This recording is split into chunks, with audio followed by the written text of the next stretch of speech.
Então, pessoal, mais uma aula e nós vimos anteriormente as funções de duas variáveis, né? Aqui eu tenho aqui duas funções de duas variáveis, né? Uma função f e uma função g, e nós estudamos anteriormente o que são essas funções. Agora, nós iremos estudar o comportamento dessas funções, que nada mais é o comportamento de determinado ponto, né? Que nada mais é os limites, né? No cálculo 1, nas funções de uma variável, nós estudamos os limites, né?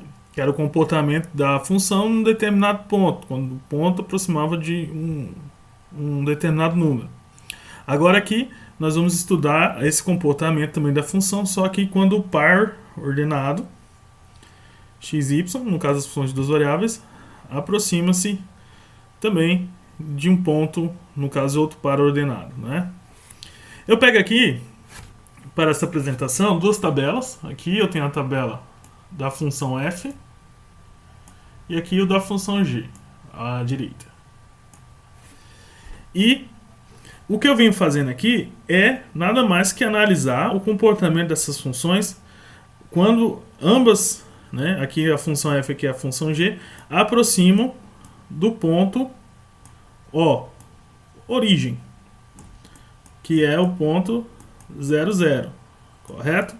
Então nós vimos anteriormente, nós temos aqui os eixos x e y e o eixo de saída, que agora eu não vou tratar dele, que é o eixo z. Como nós estamos estudando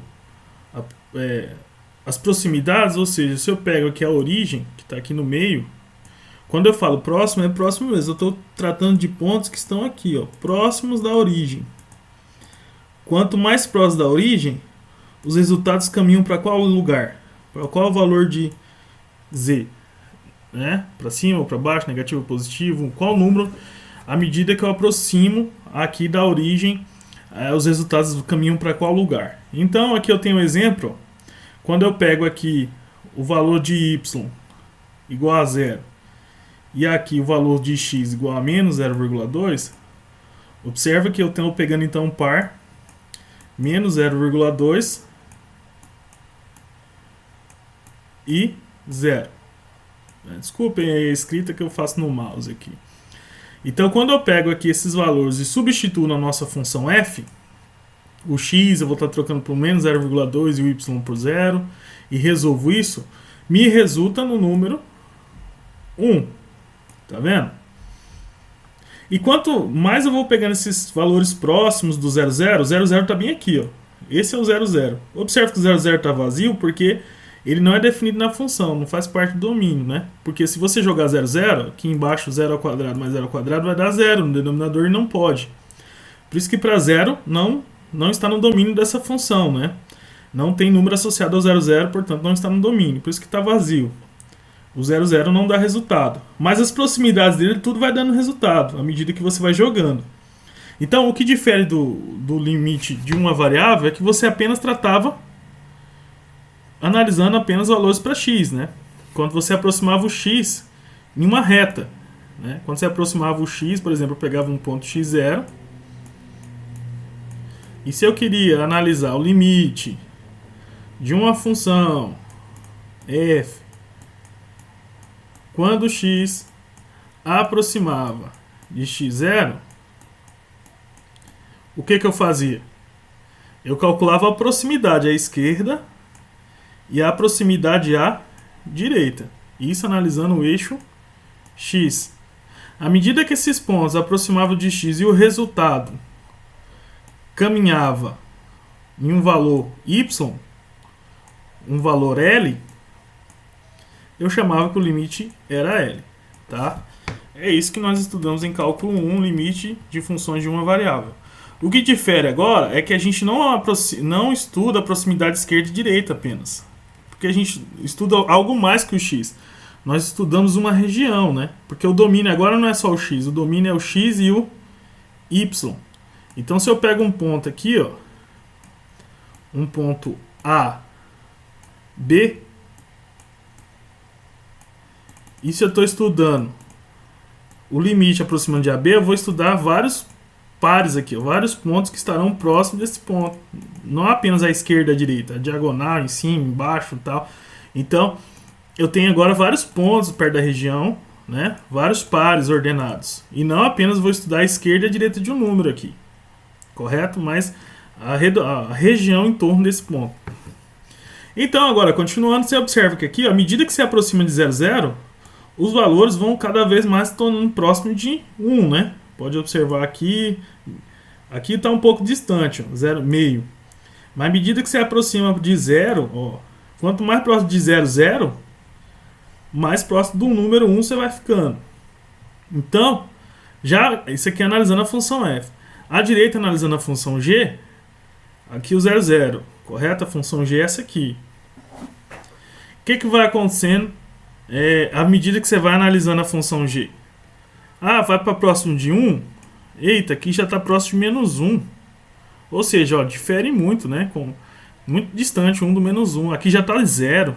Então os valores não vão convergindo para um único número, né? Eles divergem aqui, ó, vão para vários resultados.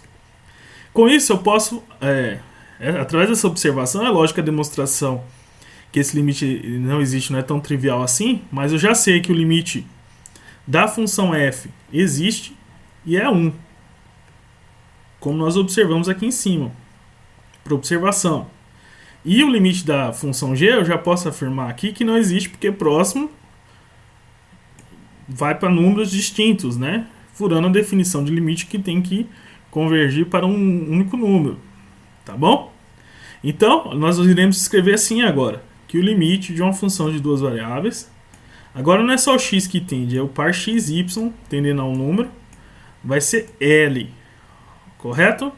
Então, os valores à medida que esses valores se aproximam tão próximos de L, quando tornarmos o ponto x, y suficiente próximo de AB. E se isso acontece, o limite da função é L, tá?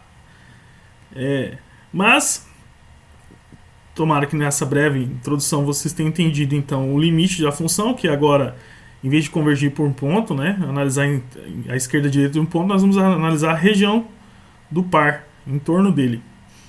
E para onde que vai estar levando no eixo Z, né? Lembrando que o eixo Z é o eixo de saída aqui. Eu sempre falo para observar a parede, os cantos de parede, né? Então, esses pontos vão estar levando para que lugar do eixo Z? Se forem todos em torno de L, então o limite é L. Aqui você observa que sempre caminhava para próximo de 1, aqui já diferia muito.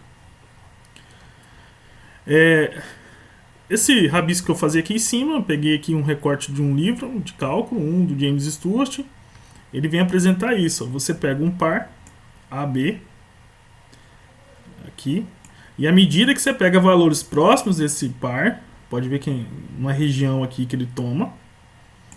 Então qualquer valor aqui dentro dessa região que você pega, e não apenas mais à esquerda e à direita de um número, em torno dessa região, se esses valores todos estiverem levando para uma imagem próxima do valor L, arbitrariamente próximo, que é suficiente próximo, nós dizemos que o limite é o L, correto? E aqui já tem uma imagem em 3 dimensões disso aí. Então você pega a região em torno do ponto AB, aqui eu tenho a região, e à medida que você pega esses valores próximos de AB, você pode ver que quando você bate na superfície, ele está na altura, vamos chamar assim altura, né? Mas são valores próximos do L, portanto o limite da função é L, tá? Creio que ficou tranquilo aí, então, a noção, o conceito aí de limite, tá? Não aprofundamos muito na definição. Agora, eu venho tratar aqui com vocês o limite ao longo de uma curva. Isso vai ajudar para a gente determinar os limites. Então, para calcular, mostrar que o limite não existe, nós vamos tratar em curvas que passam por esse ponto, tá?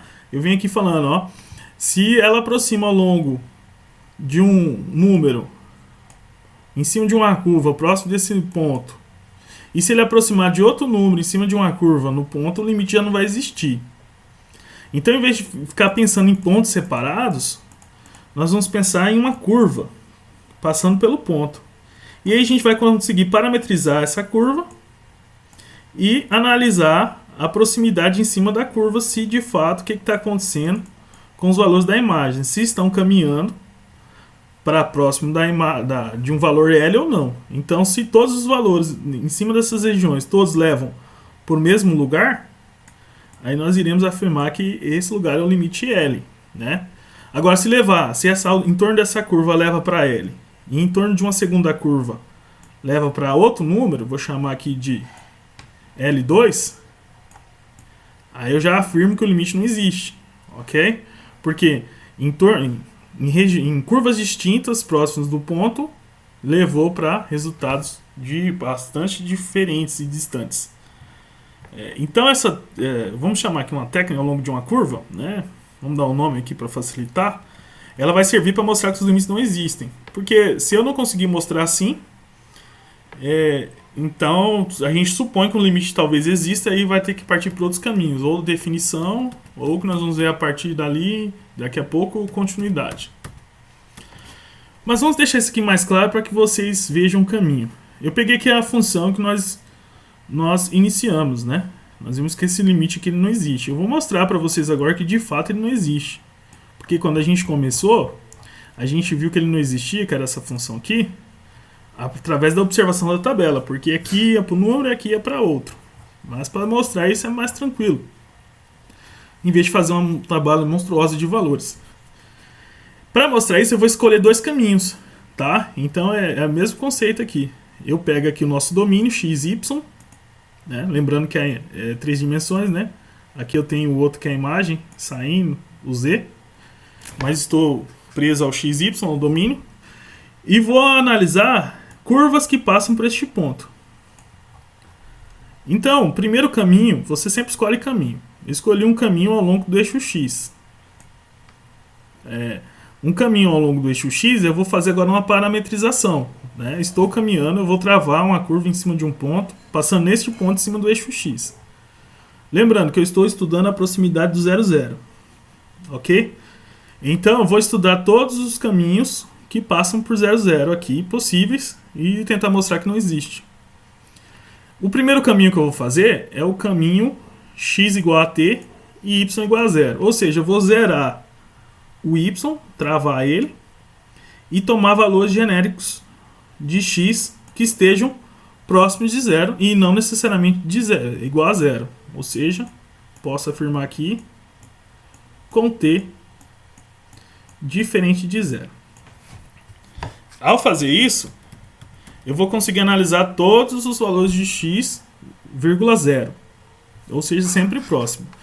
Tentando aí facilitar e ficar algo metódico para vocês, eu sempre faço parametrização substituindo a variável por t, tá?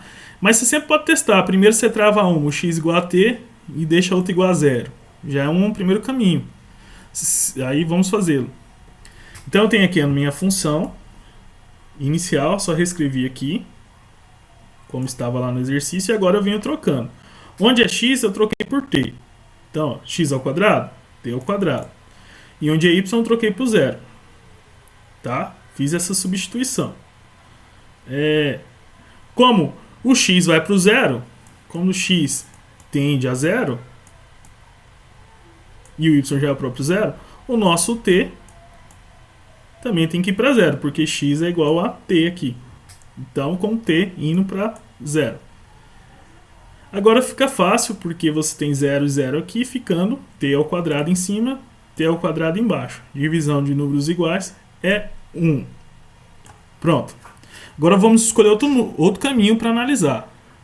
Tem vários caminhos. Pode ser o caminho x igual a y, que é tt.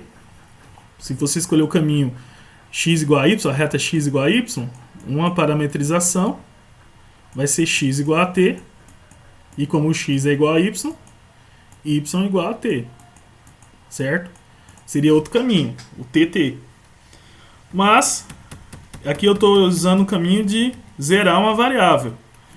Então, seguindo o mesmo raciocínio, caminho C2 eu vou fazer parecido com o que eu fiz inicialmente. Só que agora eu vou travar o x em cima do 0. Eu não vou pegar x igual a 1, né? Porque eu estou estudando proximidades do 0. Então eu já pego o próprio 0. O x pode ser 0, desde que o y não seja 0, né? Porque não pode dar 0, 0 embaixo. E eu pego o y igual a t. Faltou isso aqui para deixar claro que embaixo não vai ser 0, 0. Com y t igual a t diferente de zero. Ok? Então embaixo nunca vai ser 0, 0. E vamos continuar a nossa análise. Observa, no primeiro caminho, peguei x igual a t e y igual a 0, ao longo do eixo x. Agora, se eu coloco x igual a 0 e atribuo valores a y, estou pegando ao longo do eixo y. Então, ao longo do eixo y. E substituo. Sigo o mesmo procedimento. Quando o y ia para 0, y igual a t, o t também vai para 0. Cheguei em menos 1. Né? Divisão de números iguais aqui, sinal oposto, menos 1. Então, ao longo de caminhos diferentes, cheguei em limites, tudo próximo de 0 a 0, limites distintos, valores distintos. Com isso, eu concluo que o limite não existe. Outro exemplo, 2. Mesma coisa, vou mostrar que esse limite aqui não existe.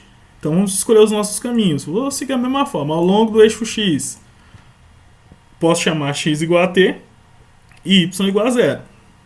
Depois eu vou fazer ao longo do eixo y, que é chamando x de igual a 0 e y igual a t. E vamos ver se a gente chega a caminhos diferentes. Pega a função da forma que está. Vem substituir agora. Então, como x vai para 0, então t também tem que ir para 0. Onde tem x eu vou trocar por t.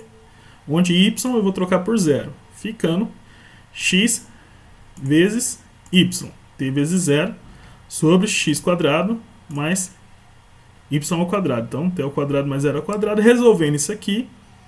Lembrando que x é diferente de 0. Aí eu divido aqui, ó, 0 dividido por t ao quadrado é 0. Então, ao longo do caminho 1, cheguei no valor 0. Agora vamos ver o caminho 2, que é ao longo do eixo x. Vem a mesma coisa. Onde tem x eu troco por 0, onde tem y eu troco por t. E o t está variando para 0. Observa que é como se eu tiver, na verdade, como não, estou trocando algo com duas variáveis e tratando ela com apenas uma variável. Que aí eu recaio aqui nas propriedades de cálculo 1, praticamente. Tá? Continuando. T vezes 0, pá, mesma coisa de antes. Né? Chegou em 0 também. Olha que coisa chata. Ao longo do caminho 1, chegou em 0. Ao longo do caminho 2, chegou em 0. Aí você vai, então o limite existe e de fato é 0, porque não ficou distintos. Infelizmente, isso não serve para afirmar que o limite exista. Só serve para afirmar que não existe. Então, se você não chegar em caminhos distintos, você para e vai para outro método, outra forma de resolução, ou fique procurando, se você tiver certeza que não existe, procure até você achar um caminho que fique diferente o resultado. Aqui, existe um caminho que fique diferente o resultado, que é, em vez de analisar em cima dos eixos, né? Porque eu estava analisando só em cima dos eixos. Eixo Y e eixo X no domínio. Eu analisei tanto em cima do eixo X e analisei tudo em cima do eixo Y. Tudo na proximidade 0, 0. Agora vou analisar o caminho, que é uma reta, Y igual a X passando do 0 a 0, para ver onde que leva esses valores, no eixo Z.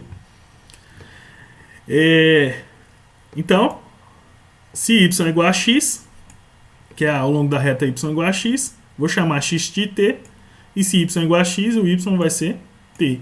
Tem que ser igual, né? Porque Y é igual a X. Aí eu troco a variável para T, se X é T, Y também tem que ser T. E nesse caso, se X vai para 0, o T também vai para 0. Correto? Porque X está indo para 0. Mesma coisa para o Y. Reescrevo a minha função, que é essa de início. E aqui eu venho trocando as variáveis. Onde X eu troco por T. Onde é Y eu troco por T. E resolvo, né? T vezes T, T ao quadrado. T ao quadrado mais T ao quadrado, 2T ao quadrado. Divisão de números iguais é 1. E cheguei em 1 sobre 2. Ou seja, achei um caminho que difere dos anteriores e, portanto, o limite não existe. Tá? E pode ser outros caminhos também, caso você não queira. Podia ser um caminho y igual a x quadrado. Sem problema, em cima de uma parábola. Aí, neste caso, você trocaria se x é t, y seria t ao quadrado. Né? Então, se você usar x igual a t, a parametrização y t ao quadrado. Seria um caminho. Tá bom? Mas vocês viram que isso aqui só serve para mostrar que não existe, né?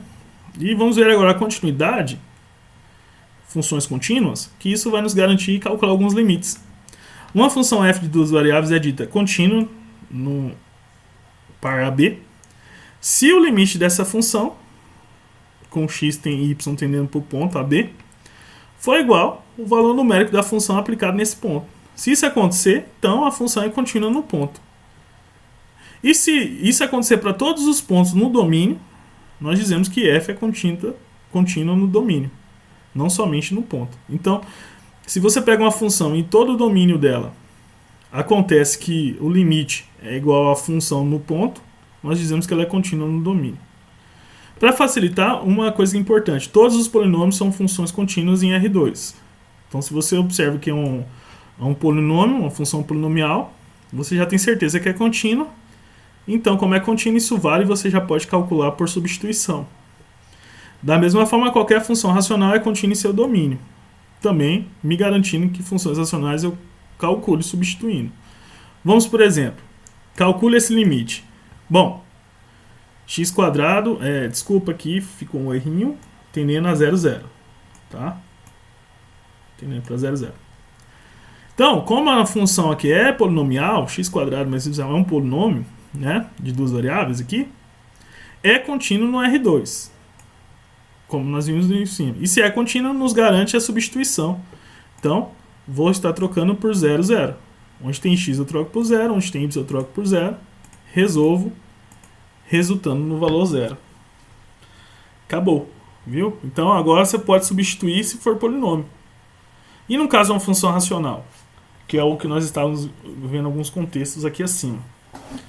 Primeira coisa, você tem que tomar cuidado, né, para provar, né? Às vezes aqui você já olha, talvez não existe. Se não existe, você vai pelo método dos caminhos para mostrar que não existe. Mas se você achar que não existe, você pode usar igual um cálculo 1 e fugir da indeterminação. Então eu tenho aqui o limite de x² menos y², x menos y, né? Apresenta a fatoração aqui desse polinômio de cima, x² menos y². Diferença de dois quadrados é o primeiro menos o segundo, vezes o primeiro mais o segundo. Divido pelo mesmo polinômio, divisão de números iguais, sobrando x mais y. Aqui você observa então que essa função é igual à função x mais y para todo ponto diferente de 0, 0. E aqui eu recaio numa função polinomial, então eu posso substituir. Substituto dá 0. Portanto, o limite, como a gente calcula em torno, não necessariamente em cima do par, o limite existe e é 0. Está vendo? Se não existisse, eu ia buscar mostrar através do caminho que nós vimos aqui, de caminhos distintos. Então, as atividades que eu vou deixar para vocês sempre vai ser ou de substituir diretamente, ou de não existir o limite, você ter que provar através de caminhos distintos que ele não existe. E caso você não possa substituir diretamente porque o ponto não está no domínio, mas que você consiga achar uma função que é idêntica e que permite a substituição, também vai ser essa terceira forma que nós vamos estar usando para resolver os limites, que é algo parecido com o que nós fazíamos no cálculo 1. É isso que eu tinha para vocês, agradeço a atenção e até o próximo vídeo.